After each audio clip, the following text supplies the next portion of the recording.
And welcome again. Uh, I think I say that every time. Um,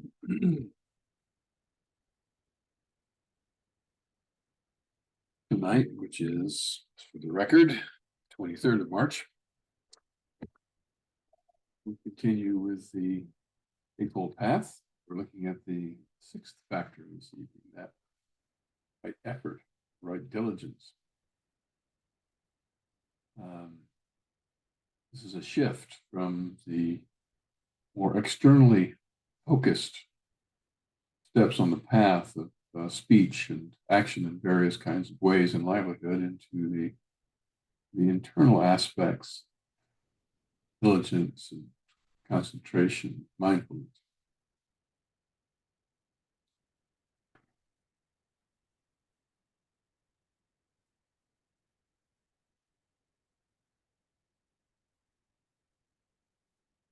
So perhaps we sit in the morning, perhaps we don't.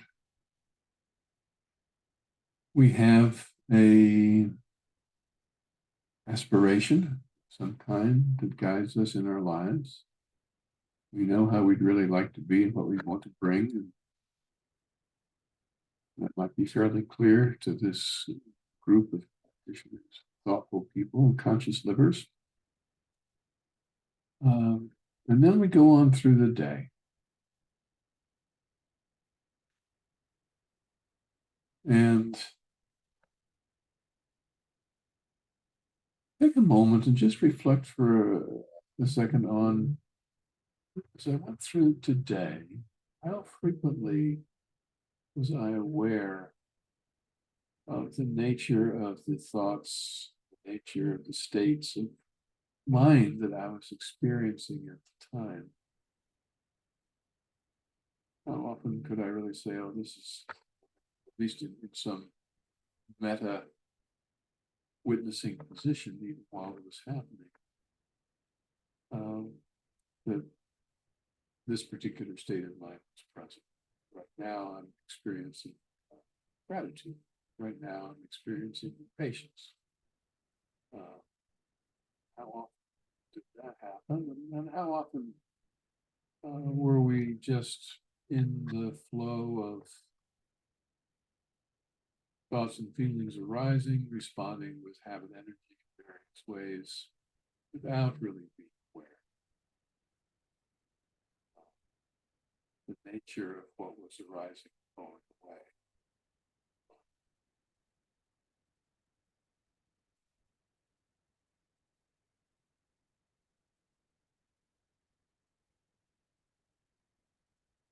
The practice of right effort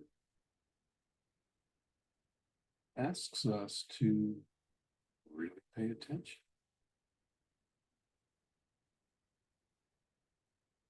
in the best imaginary situation all the time.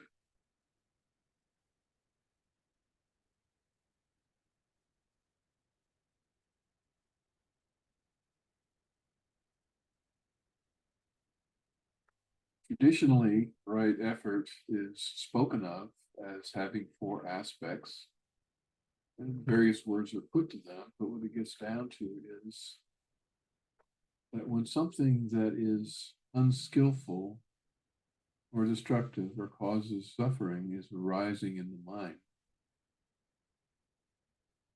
that the effort is in helping it leave, letting it go, in stronger terms, repudiating it or rejecting it.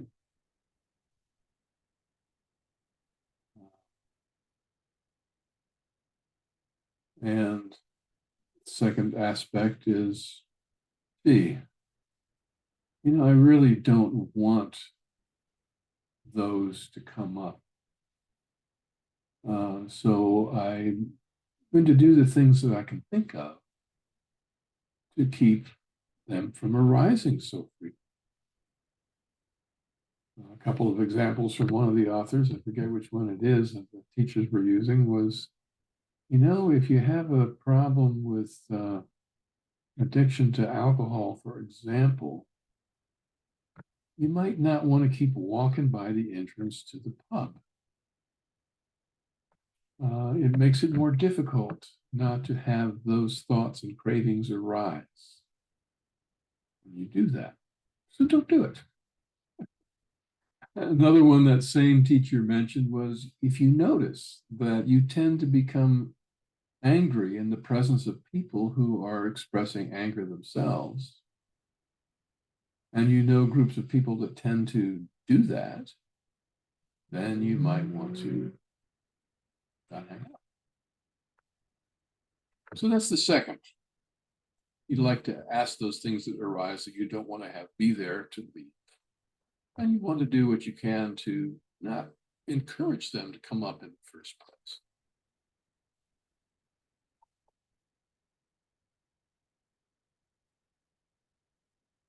On the other side of the coin, when states of mind arise that are skillful and helpful, we'd like to keep them there. We'd like to have them hang around for a while. If we're experiencing a lovely sense of contentment, it might be nice to have that extend a bit. And if we're experiencing feelings of caring for somebody, again, we might want to invite that to stay. When we step outside first thing in the morning and it's glorious, rather than just going on with the day, take a moment. Encourage that feeling, that experience to be present. And the fourth one is when those aren't there, what can I do to help them grow? What can I do to help them be more often present in my mind? Thich Nhat Hanh speaks of these things as seeds. He always, what does he do? He has this whiteboard up there. He draws a circle. That's the whole deal. And he puts a line here like that kind of. And he says, down here, there's the storehouse consciousness. All these potentials and all these seeds lie down here dormant. And up here is what we're aware of. And the seeds manifest. And when the seeds are manifesting in ways that are helpful and positive, then we want them to stay. And of course, the opposite is also true. And we're going to encourage the growth of those. We want to water the seeds that are helpful. I think a more graphically correct drawing might be something like this.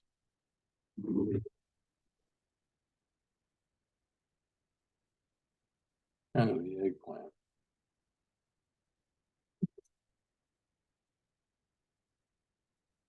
Here's the storehouse consciousness, except we're not aware. There's the awareness, except it's not to scale. This would be actually much bigger. This would be actually much smaller.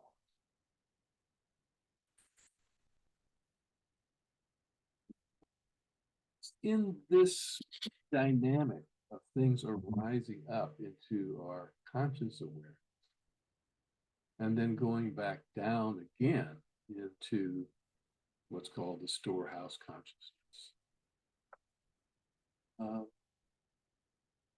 That transformation occurs when something positive arises for us and we encourage it. And after a while, of course, it will go away. Impermanence is something we've talked a fair amount about. What happens outside of our awareness that we may have begun in the process of that encouragement? And even the simple encouragement itself results in the next time this, whatever this aspect might be, let's say it's frustration with a person. and it's arisen, and so frustrated with John. And then we say, oh, this seed has arisen in my mind. I have a seed of frustration, irritation. John isn't the way I'd like him to be. And then if we bring our skills into this process, say, well, if I'm really aware for a moment what makes John John, of the causes and conditions that go into this, then I'm feeling a little less intolerant of John, because I'm aware that what I'm seeing are the result of these causes and conditions. And if we ask ourselves questions like, gee, have I ever been like that to other people? Have they ever looked at me like I'm looking at John right now? And you're honest with yourself and you say, well, yeah, there's no doubt about it. Deb is having difficulty hearing. Is anyone else having difficulty hearing? Doing okay. Okay, I'm sorry, Deb.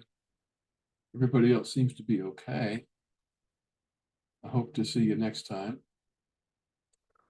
But anyway, there's John. And now your feeling state is beginning to change a bit about what you're seeing, how you're experiencing John. And you're also seeing yourself, maybe you're a bit like that too from time to time. You're really all in this together. And eventually the irritation and frustration, even if that doesn't actually make it leave, eventually it'll go away. And then the next day, here comes John, and lo and behold, here comes your irritation and frustration. But this time, it's a little different. This time, it arises with this past experience of the last time of bringing these other thoughts to bear upon. So a negative seed has arisen into the mind consciousness. It's been acknowledged. Something has been done with it. There can be a quote antidote, or there can be an investigation. Sometimes it's easy enough just to be aware. Oh, I'm having this frustration. That's so silly. I don't need to do that. And it literally goes away. But sometimes it may take a fair amount of other strategies. So it comes up and it goes down. If it comes up and we're working with it and it goes down, it comes up differently. And over time it changes. And that's the process of transformation of this quality of irritation and resentment. You can do Kamavati meditation all day. It gives you a place from which to do this. But this effort, this diligence in paying attention is different than that.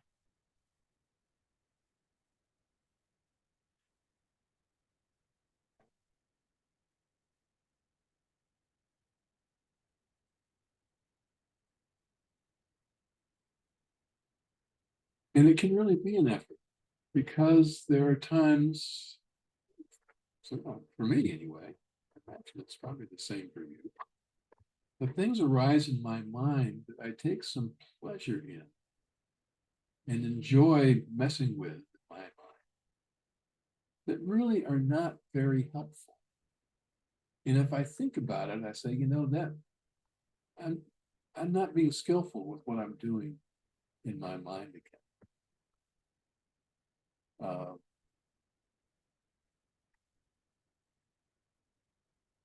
Well, the one that jumps into my mind, for better or for worse, retrying Donald Trump and finding him guilty again is not going to really be helpful. Retrying him in my mind. Or if there's, something else that you have a fantasy about and you bring it up and you like the fantasy and it gives you a little juice, there's a little bit of pleasure to it, but ultimately it's really based on aspects of judgment and condemnation or overinflated desire. And I'm not looking at those. This is impermanent. This is causes and conditions. I say that so often, it's kind of rote, but it's very potent and it's very real to spend a little time uh, contemplating those things specifically with what is arising now.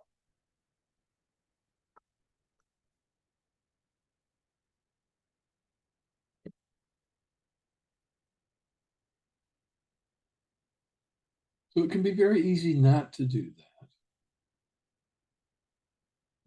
What are so often called the poisons, envy and jealousy and anger and so forth, don't always taste bad.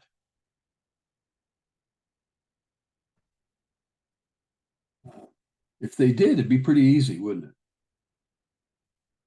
No problem. But they don't taste bad. Righteous indignation can be such a powerful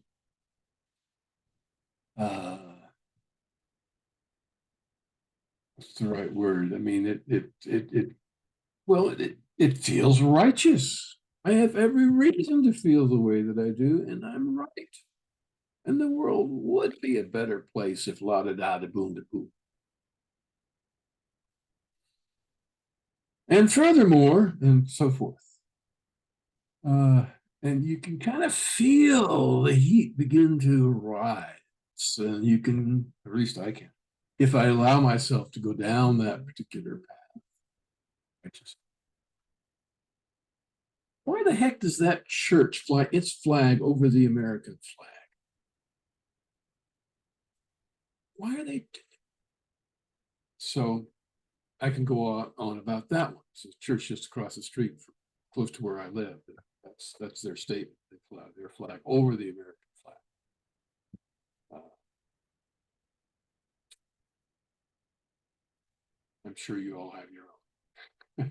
There are things that get you, and that you can sink your teeth into them, and you kind of want to sink your teeth into, and to catch yourself and say, you are labeling this person, this group in such a way that you see nothing else about them. This car jumps in front of you, and what a jerk. And that person, that's their whole being right there. They're a jerk.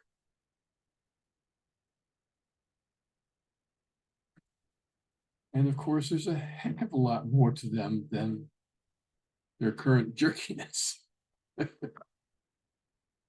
But we do that all the time. We put a label out there and we mistake it for what's really there.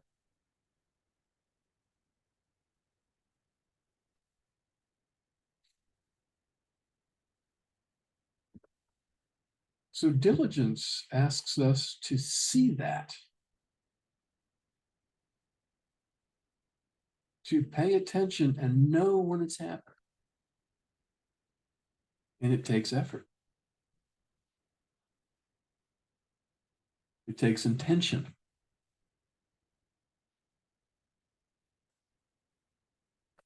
It takes a certain view, for that matter. Getting back to the first two of the Eightfold Path.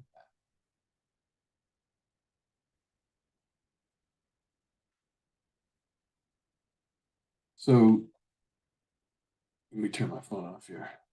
Yeah.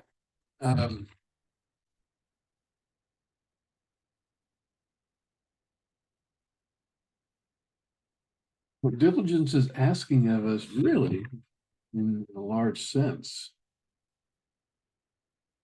is pretty consistent, thorough mindfulness of mind. And mindfulness, of course, is one of these final three too. But what it's asking of us is that we know what's happening in our. One of my favorite Krishnamurti quotes is, and I'm paraphrasing, and I might even have it wrong, but in my mind anyway, one of my favorite Krishnamurti is, you have to watch your mind like a rattlesnake. And I think this is what he means by that. Because if you don't pay attention, it will bite you. And you're 9 paragraphs into a rant, or into a fear, or into a hatred, or into a lust for something or someone. And it's not helpful. Not that it's wrong. It's just not helpful.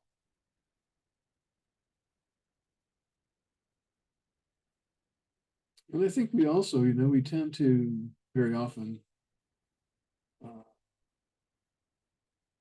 pay a lot of attention to these seeds that can agitate us in the ways that I'm talking about. And sometimes we really give short shrift to the positive ones that blossom in our consciousness. I say that periodically. Enjoy the stepping outside. It's always right there for me. But any moment of joy, any moment of gratitude, any pleasure of rubbing the puppy's tummy, or making faces at a baby who might be at the next table in the restaurant. Whatever arises that is a joy, or that brings up feelings of generosity or ease,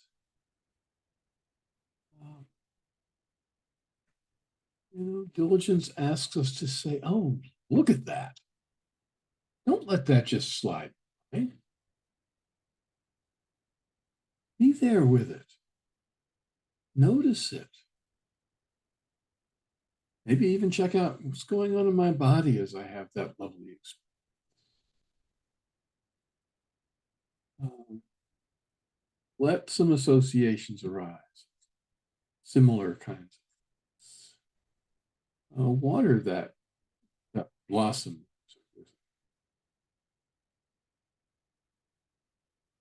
In terms of what we can do to encourage those kinds of blossoms to arise in the first place, part of that is the meditation.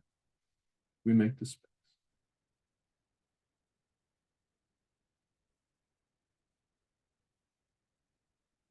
Part of that can be putting ourselves in surroundings that we personally feel, bring those kinds of experiences up for us. For a lot of us, it's something outdoors. It might be music. It could be a lovely piece of poetry. Maybe many, many things that can bring these, that we can actively say, my mind's doing weird. Let me grab Kabir here for a second. See what Kabir has. Or Mary Oliver, for that matter. Somebody closer to home.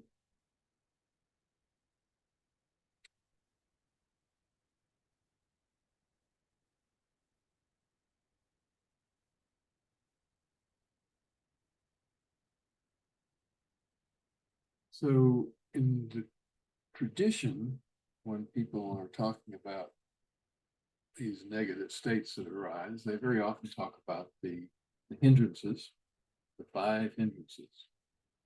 I think, I don't remember exactly who, but there's also the 10 fetters, which are a little more subtle. I kind of stick with the 5 hindrances, keeping with what I need. And just,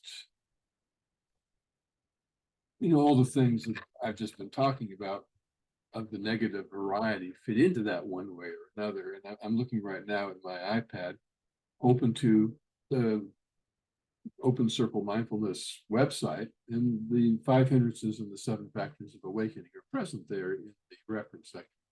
Okay. So the first of the 5 hindrances is attachment or grasping, which can be to anything in any sense. Sometimes it has to do with our 5 senses.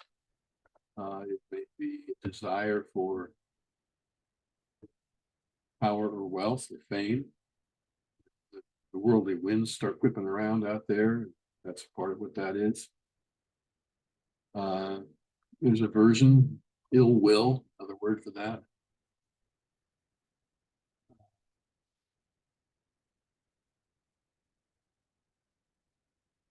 The last one is doubt. Well, let me go through them. So, the third is a pair, sloth and torpor. One is kind of physical, one is kind of mental, your foggy brain, your kind of a lump. And sometimes in meditation, you might not recognize that because sloth and torpor, sometimes there's a dullness that can be a rather pleasant dullness. But if you're paying careful attention, you recognize I'm not alert. I'm just kind of woozy. I'm just kind of, cruising Venus here kind of a feeling. And then there's restlessness or anxiety that, again, the body-mind combination, agitation, basically. Thoughts all over the place, worries and so forth. These are hindrances. The last is doubt, and it's not the great doubt of Zen, which is, who am I really? I mean, that's that kind of doubt. It's more the doubt of, I'm not doing this right. I wonder if I'm cut out for this. I'm not sure I really understand this. I'm not sure the Buddha was even right about that. Maybe this suffering thing is all off the mark, and the Four Noble Truths are just, sending us down the wrong pathway, even though we've looked at them and it's pretty clear that everything that goes into that is self-evident. There's that kind of doubt. Ill will is a funny one. I just want to tell this little story. We were doing a pensive on 5 hindrances, 7 factors of awakening for the community. And I was talking with Fred, and he said, which one do you think you really need to focus on here? I said, well, I think doubt. And he said, tell me, when you go to work in the morning, arrive at work, what's your general attitude? How's that feeling to you? And at the time had left most of my clinical work. I was primarily an administrator. And I was supervising a department of nursing, a department of pharmacy, about 8 physicians, physician assistants, far away from seeing patients, which is far easier than seeing doctors. And I said, well, I kind of strapped my armor on, girded my loins, and, walk in ready. And he said, well, that's ill will. Huh. Never thought of it like that. The desire to protect myself, to keep those away, not to connect, to be a little less available because I'm feeling like too many people are hanging from my jacket. That's ill will. What an interesting thought. So looking at, various aspects of our life and seeing how these things might play out can be helpful. That was very helpful to me to see that.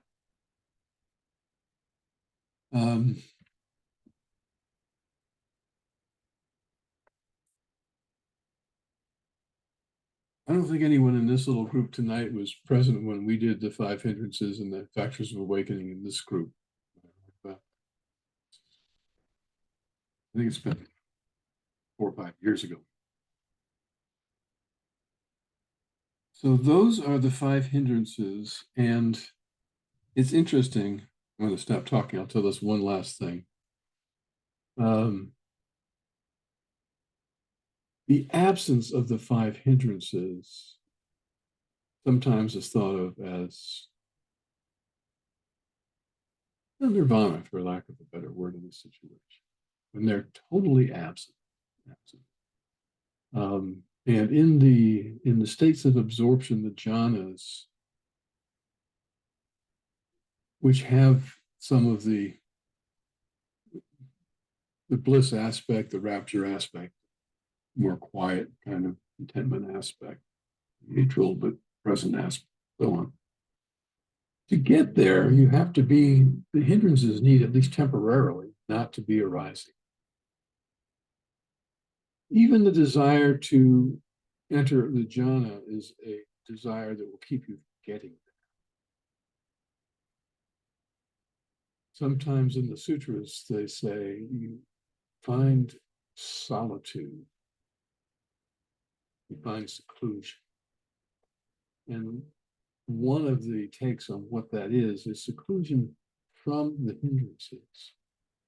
And interestingly, one of the ways of going about leaving them temporarily behind is the simple attentional focus of calm abiding meditation. If you really put your attention thoroughly on whatever your object is and return to it over and over again, these other things begin to just kind of fade out, which is, I think, one of the wonderful aspects of calm abiding meditation. Even without being aware of it, sometimes we have these periods of time where we're not experiencing any of those. So I'm going to stop here. We're going to continue with right diligence, right effort next time, and talk about the factors of awakening, the positive aspects of the positive seeds and those things that we cultivate. So we'll talk a bit about that next time around. Thank you. I will turn this